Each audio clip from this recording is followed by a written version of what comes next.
Dan itu salah saya. Saya salah memberikan perintah untuk menghancurkan dan memusnahkan rekaman CCTV. Dalam persidangan kasus perintangan penyidikan pembunuhan Yosua, anak buah Ferdy Sambo bersaksi bagaimana kuatnya pengaruh dan peran Sambo dalam merusak bukti pembunuhan Yosua. Cuk Putranto, salah satu anak buah yang diperintah Sambo menghancurkan CCTV di rumah dinas, bercerita bagaimana Sambo marah saat ia bertanya untuk memastikan kembali perintah itu.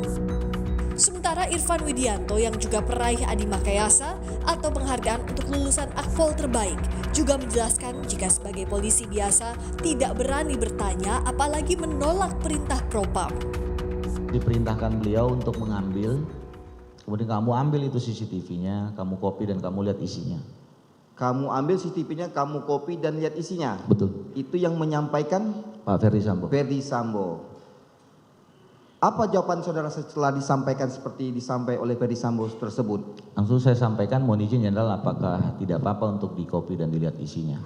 Terus beliau marah lagi, makin marah karena mungkin dianggap saya melawan. Beliau sampaikan bahwa udah jangan banyak tanya. Kenapa ini CCTV yang di pos Sapam harus diganti? Mohon izin Pak, kan saat itu kan yang perintah ke saya adalah divisi dari Propam. Di Propam. Semua polisi umum menurut saya ketika diperintah oleh Propam itu kemungkinan besar tidak akan bisa menolak ataupun mempertanyakan. Menolak atau mempertanyakan. Siap. Sampaikan Bang, izin saya diperintahin untuk ganti sama ambil CCTV Abang gitu. Perintah siapa? Saya bilang perintah Pamina. Saya bilang menunjuk perintah ke belakang karena di belakang kan ada Pak Agus. Sementara Ferdy Sambo saat dihadirkan dalam persidangan mengakui jika dirinya lah yang memberikan perintah untuk menghancurkan CCTV di rumah dinas tempat pembunuhan Yosua.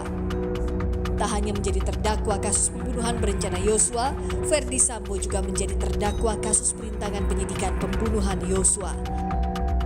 Tim Liputan, Kompas TV.